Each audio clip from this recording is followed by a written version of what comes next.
So welcome back to our comprehensive course on UPSC CSAT 50 days marathon being run by Sky High Institute.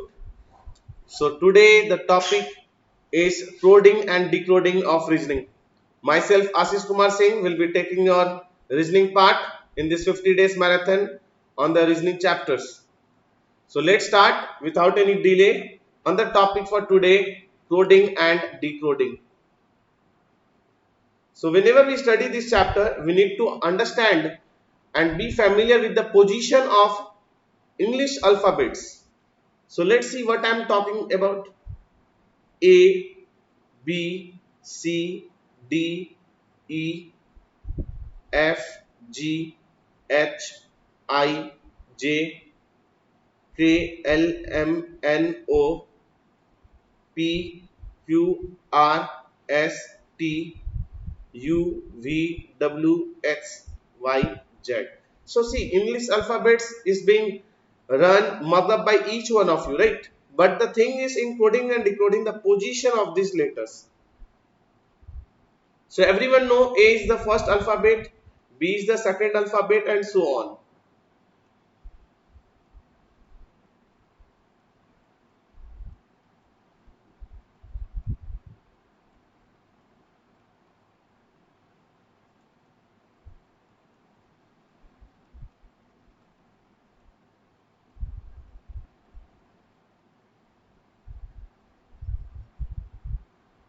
R 18, S 19, 20, 21, 22, 23, 24, 25 and the last one 26. Now the important thing is how to remember these positions. You will not be having so much of time that in the examination hall you will be writing all this, right? So the thing is how we can memorize these positions of the English alphabet. So my trick which I follow is just remember the few letters and it will become easier for you. So you just learn the value of E, J, O, T and Y or anything you say like W. Now everyone know that E is the fifth letter, right? Whenever we used to write any 5 points, we mark it as A, B, C, D, E. And whenever if you have noticed true or false or 10 fill in the blanks is being given in the history or geography book, it ends with always J. So 10 means J. And the 15th letter you have to remember is O. The 20th letter you have to remember as T. How you will remember T as 20? It's very easy. T20. It is very easy to remember the value of T, that is T20. Now, I didn't mark up Z as 26 to remember because everyone knows there are 26 letters and Z is the 26th letter. So nothing new. So it's better to learn the middle value, that is W as 23. So whenever you will be learning these 5 values, only these 5 values, you will be able to answer any of the other English alphabets positions, that specific value. For example, if you know very well the value of O and they have been asked to find out the numeric value of Q, then what you will do? You know OPQ. So it means what? 17 will be the position of Q. Suppose you have been told to find the value of I. So you know very well that J means 10. You know very well, you have learnt that J is 10. So we know what? GHIJ immediately after. So I will be what? 9. So this is how you can connect and note down all the English alphabet position values whenever required randomly. So the only trick is you don't have to learn all the 26 positions value. You just have to learn these 5 values: E 5, J 10, O 15, T 20 and W 23. That's all. Now coming to the backward position value. Everyone knows A is the first letter and A is also the last letter. A is also the last letter if we start considering from Z, Y, X, W. A will become the last one, that is 26th one. Similarly, from the beginning, B is considered as second letter. And from the last, if we start writing the alphabets, B becomes 25th. So from these two alphabet positions, from the forward and backward both positions, what we have observed is the sum of their position is 27th. The sum of their position is 27th. So what does it mean? Suppose you know the value of O, which is 15. Then what will be its backward value? From backward end, what will be its position? So simply 27 minus 15. Always 27 minus, always 27 minus. You will get 12th letter from the last. Taking one another example of H.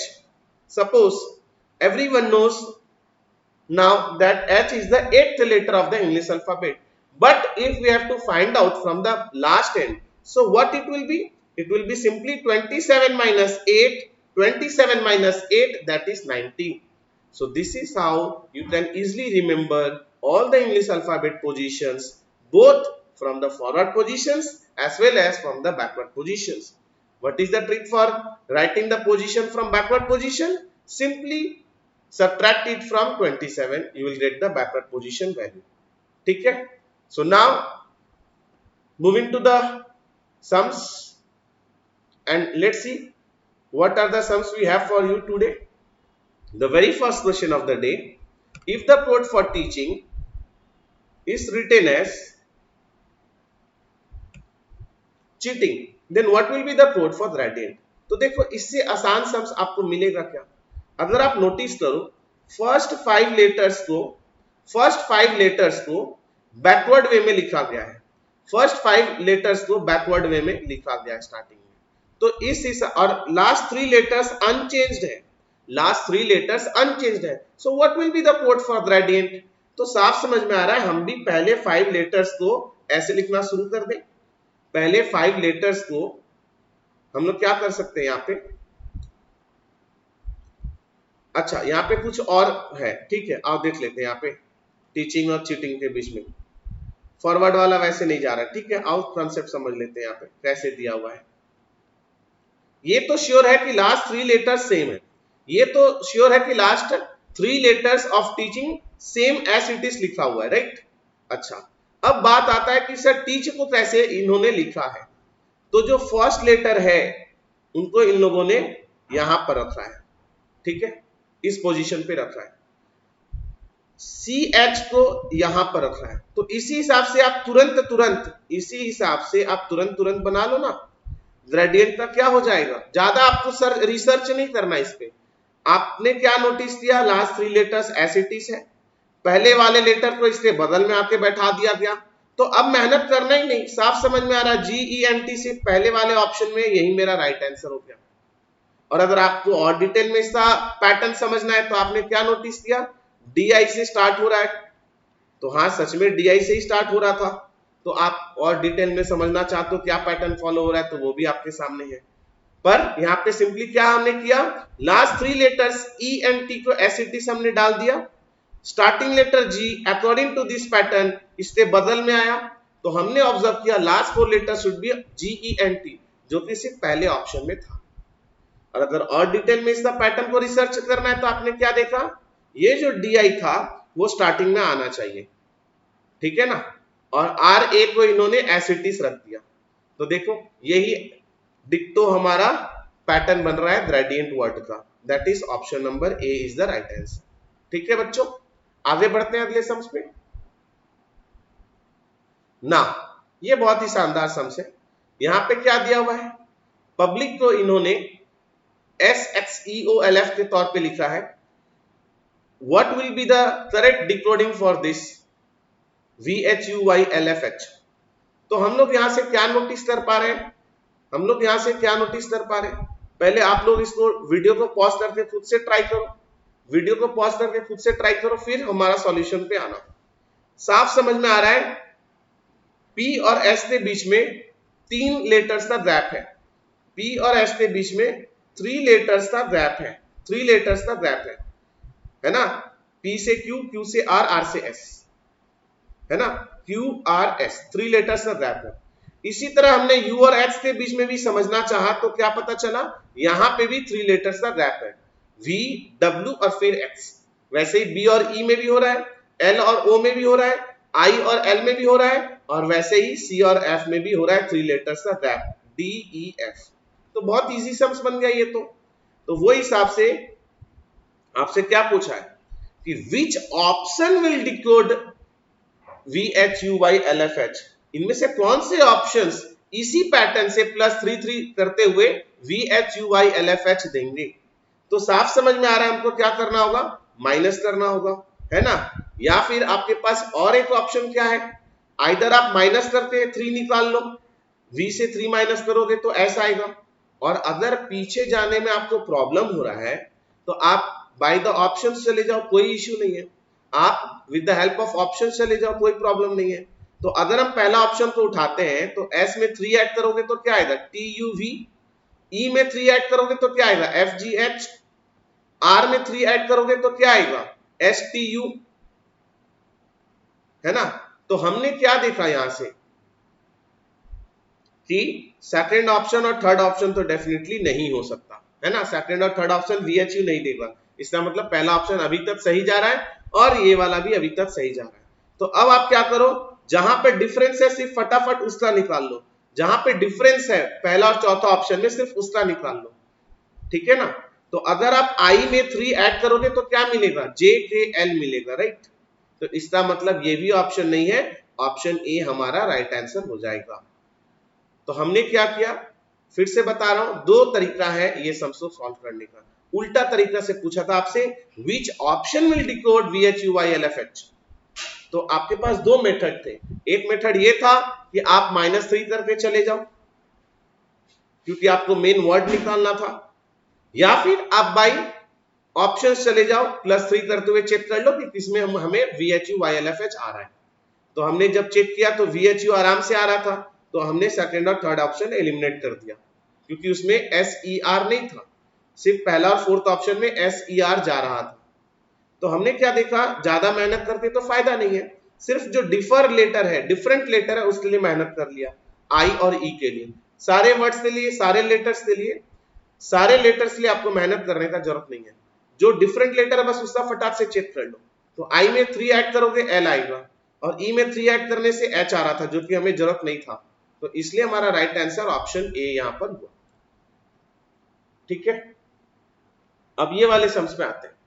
यहां पे क्या बोला है, according to a particular code Trivandrum is written as this, then how, इस बार सीधा सीधी पूछा आपसे, इस बार सीधा सीधी पूछा how Ernakulam will be written in that language. तो आपको मालूम होगा कि टी के बाद सिर्फ एक लेटर बीच में आता है, दैट इज यू, और फिर वी आ जाता है, that is in other words 2 letter का गैप है, क्लियरली समझ में आ रहा है, टी और वी के बीच में 2 लेटर का गैप है, टी के बाद यू, यू के बाद वी। इसी तरह आर का भी वही कहानी है टी के साथ, आर का भी वही कहानी है टी के साथ, आर एस टी। तो सिंपली 2 लेटर्स ऐड हो रहे हैं, तो आप भी 2 लेटर्स ऐड कर लो। तो +2 करोगे तो क्या आएगा, जी आएगा, 2 ऐड करोगे तो क्या आएगा, टी आएगा।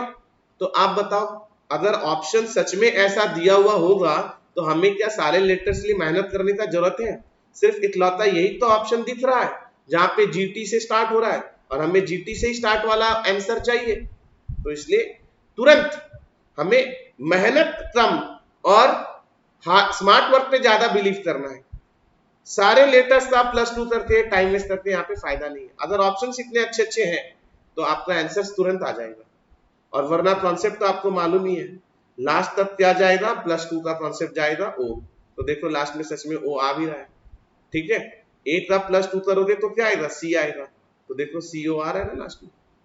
तो यही हमारा यहाँ पे तरीका था करने का। आगे बढ़ते हैं, ये वाला, if print is coded S, यहाँ पे एस होगा, if print is coded as RUMSZ, then drink will be decoded as what, then drink will be decoded as what? ये आपसे पूछा है, क्या होगा आंसर? अगर आप नोटिस करो बच्चा, तो यहां पे थोड़ा सा अच्छा वाला कॉन्सेप्ट लग रहा है। क्या है वो? P और R के बीच में सिर्फ 2 का गैप, R आ गया। R और U के बीच में 3 का गैप। I और M के बीच में अगर आप नोटिस करो, I होता है 9वां लेटर, M होता है 13वां लेटर। आप ऐसे भी समझ सकते हो 4 का गैप है। N होता है 14वां लेटर और S होता है 19वां लेटर, क्योंकि S T ना, S R S T, तो T अगर 20 है तो S 19 है। This is how you can write fastly the position of the letters. अगर O आपको याद है 15 तो MNO, N 14 हो गया। तो यहाँ पे साफ समझ में आ रहा है 5 लेटर्स का गैप है। तो इसी तरह ड्रिंक का भी क्या होगा बच्चा? तो D में अगर 2 ऐड करोगे तो F आएगा। R में अगर 3 ऐड करोगे तो आपके आंखों के सामने है, R में 3 ऐड करने से क्या आता है? मेहनत भी तो नहीं करना, आपको देखना है कि कहां से हमें आंसर आराम से पता चल रहा है। R में यहाँ पे भी ड्रिंक का, R में हमें यहाँ पर भी +3 ऐड करना है, तो दिन के फायदा नहीं है, आपके आंखों के सामने है। R में 3 ऐड करने से U आता है, I में 4 ऐड करने से M आता है। मेहनत करने की जरूरत ही नहीं है, ठीक है ना। अब देखो यहाँ पे भी FUM है, यहाँ पे भी FUM है, तो ये तो क्लियर हो गया, लास्ट 2 ऑप्शंस तो नहीं होंगे। हाँ, अब N में +5 ऐड होगा, तो देखो कितना अच्छा वर्ड दिया है। यहाँ पे भी हमें आंसर पता है, N में अगर 5 ऐड करेंगे तो S आएगा, N में 5 ऐड करेंगे तो S आएगा। यहाँ पे भी S है, यहाँ पे भी S है ना। और K में अगर हम लोग क्या ऐड करेंगे? ऑब्वियसली 6 ऐड करेंगे तो क्या आएगा? तो K होता है हमारा 11वां लेटर। हाथ में काउंट करने की जरूरत नहीं है, इजिली आप फास्ट बता दोगे अगर पोजीशन से याद है। K हमारा 11th लेटर होगा, तो +6 17th लेटर क्या होता है? तो Q होता है। सोच कर देखो, O 15th है, OPQ, O 15th है, OPQ, Q 17th लेटर देगा। तो हमें ऐसे पता चल गया option number B right answer है। यहाँ पर आप लोग बोल सकते हो कि सर जब आपका FUM आ गया था तो आप डायरेक्टली Q निकाल सकते थे, S के लिए क्यों टाइम वेस्ट थे? हाँ, कोई दिक्कत नहीं है, पर मैं आपको पैटर्न समझा रहा था। आप डेफिनेटली आपको यहाँ पे मेहनत करने की जरूरत नहीं थी, क्योंकि इसमें दोनों में ही SS सिमिलर था, राइट। यहाँ पे आपका तो P के बाद से ही गलत हो गया था, तो हमारा फर्स्ट और सेकंड ऑप्शन में लड़ाई चल रहा था। फाइनली पता चला second option is the right answer. क्यों? क्योंकि K में इसी पैटर्न को फॉलो करते हुए जब 6 ऐड करेंगे तो हमें क्या मिल जाएगा? Q मिल जाएगा। ऑप्शन बी राइट आंसर हो जाएगा। आगे बढ़ते हैं अगले सम्स पे। इफ एब्सेंट इज कोडेड, अब हमारा वो बुद्धि काम आया जो हमने स्टार्टिंग में समझाया था, position of letters from both forward and backward direction. तो देखो अगर आप नोटिस करो, A फर्स्ट लेटर होता है, B सेकंड लेटर होता है ना। और यहाँ पे क्या होता है? B 26 लेटर, Z 26 लेटर होता है, और Y क्या होता है हमारा? 25 लेटर होता है। तो हम लोग क्या ऑब्जर्व कर पा रहे हैं कि दोनों का समेशन 27 है, दोनों का समेशन 27 है। इसका मतलब क्या? इसका मतलब क्या हुआ कि हम लोग जो फर्स्ट लेटर A ले रहे हैं बैकवर्ड से, उसके इक्विवेलेंट फर्स्ट लेटर ले रहे हैं।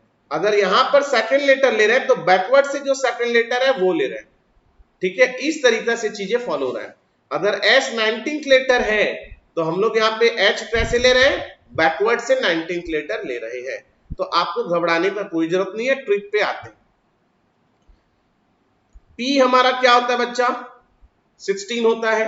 R कितना होता है? RST के हिसाब से 18, या फिर PQR के हिसाब से भी 17 18 आ जाएगा। E 5 होता है, S 19 होता है, E 5 होता है, N 14 होता है, और T कितना होता है? T 20 होता है। तो पोजीशन ऑफ लेटर्स आपको रटा हुआ हो जाना चाहिए अभी तक। अब बैकवर्ड निकालेंगे कैसे? P का अगर P 16 है तो बैकवर्ड से 16 लेटर कौन सा है, यही पूछा आपसे। तो आपको कुछ मेहनत करने की जरूरत नहीं है, सिंपली 27 में 16 माइनस कर दो, आंसर आ जाएगा 9th लेटर, ठीक है। ये 11th लेटर आ जाएगा। 27 में 16 माइनस कर दो, आपको क्या आ जाएगा? 11th लेटर आ जाएगा। तो सबको मालूम है 11th लेटर क्या होता है? K। इसी तरह अगर आप देख रहे हो फॉरवर्ड से 18th लेटर लिया गया है, दैट इज R, तो बैकवर्ड से 18th लेटर क्या होगा? तो सोचने का कोई जरूरत नहीं है। तो 27 में से 18 माइनस कर दोगे 9 आ जाएगा, 9 means 9th letter I. This is how you will identify. ठीक है, तो फटाफट ई का भी अगर 5th लेटर है तो पीछे से 5th लेटर क्या होगा, 22nd लेटर होगा, और 22nd लेटर क्या होता है, डब्ल्यू अगर 23 है तो वी हमारा 22वां लेटर होता है। तो वो हिसाब से हमें बच्चों क्या पता चल रहा है, सेकंड ऑप्शन हमारा राइट जाएगा जिसमें KIV है। बताओ बच्चों ट्रिक कैसा लग रहा है, समझ में आ रहा है कि नहीं? अपना कमेंट जरूर डालना इस सम्स को लेकर कि हमारा जो फॉरवर्ड बैकवर्ड वाला जो पोजीशन वाला जो कॉन्सेप्ट है वो यहाँ पे कितना फायदेमंद हो रहा है। हमें पीछे से सोचने की जरूरत ही नहीं है, हमें सिर्फ सामने का पोजीशन का नंबर से याद रखना है, दैट्स इट। उसका पीछे का पोजीशन कैसे लाएंगे, KIV ये सब कैसे लाएंगे, सिंपली 27 माइनस करके, सिंपली 27 माइनस करके हमारा आंसर आराम से आ जाएगा। ठीक है,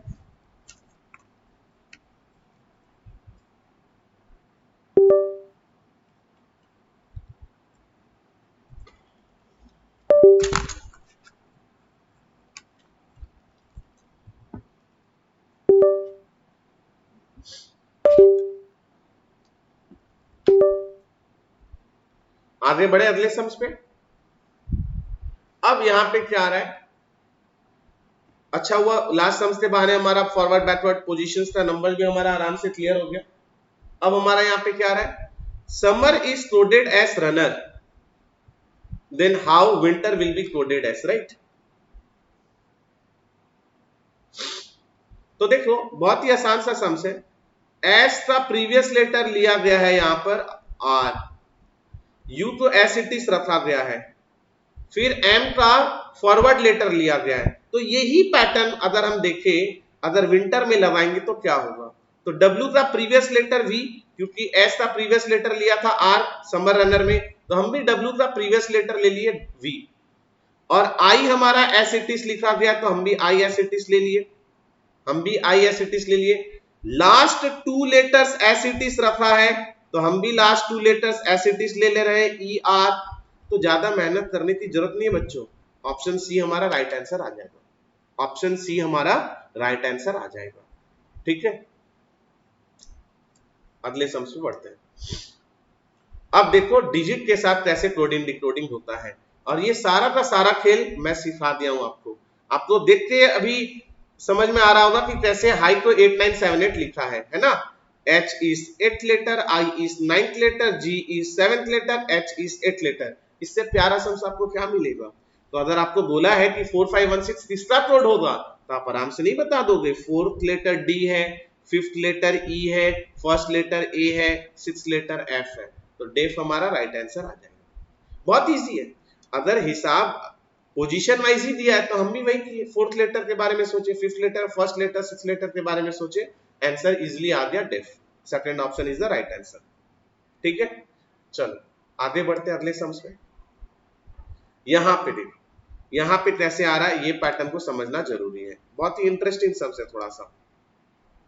अगर आप ध्यान दो बच्चों, बी क्या होता है मेरा सेकंड लेटर, और ई क्या होता है हमारा 5th लेटर, जी क्या होता है 7th, ये आपको ही मालूम है। तो सोच कर देखो ना, 2 5 7 देखकर क्या समझ में आ रहा है, 14 कैसे आया होगा, सिंपली ऐड करके आया होगा, सिंपली ऐड करके आया होगा। विश्वास नहीं है तो यहां देख लो, 7th प्लस 15th प्लस 4, आप ही बताओ 26 आ रहा है कि नहीं आ रहा है, बस बात बन रही है हमारी। 2 प्लस 5th प्लस एल क्या होता है, एल होता है हमारा 12वां लेटर, आंसर आ गया 24 और 6 30, 24 और 6 30, सेकंड ऑप्शन राइट आंसर है। This is how you have to observe that 14 कैसे आया होगा, और ये सारा चीज तब होता है पॉसिबल आसानी से जब आपको पोजीशन ऑफ लेटर्स रटे हुए होते हैं, जो मैंने स्टार्टिंग में आपको एक्सप्लेन कर दिया है। तो आपका सॉल्यूशन जो है और भी आसान हो जाता है, थिंकिंग प्रोसेस और भी फास्ट हो जाता है। Moving to the next sums, ये देखो कितना शानदार सम्स लिया गया है लास्ट प्रीवियस ईयर से हमेशा की तरह। यहां पे आपसे पूछ रहा है बच्चों कि if JNU is written as 101714132106, बहुत ही भारी भरकम सम्स है ना, then how will Pusa be written as, बहुत ही भारी भरकम सम्स है। बताओ क्या होगा यहां पर आंसर, क्या होगा आंसर, यहां पे आप लोग क्या डिकोड कर सकते हो बताओ। आप लोग अपना टाइम लो, करो, फिर मैं बताऊंगा या फिर होमवर्क दूंगा कोई एक चीज। आप लोग पहले करके इसको कमेंट में आंसर देना।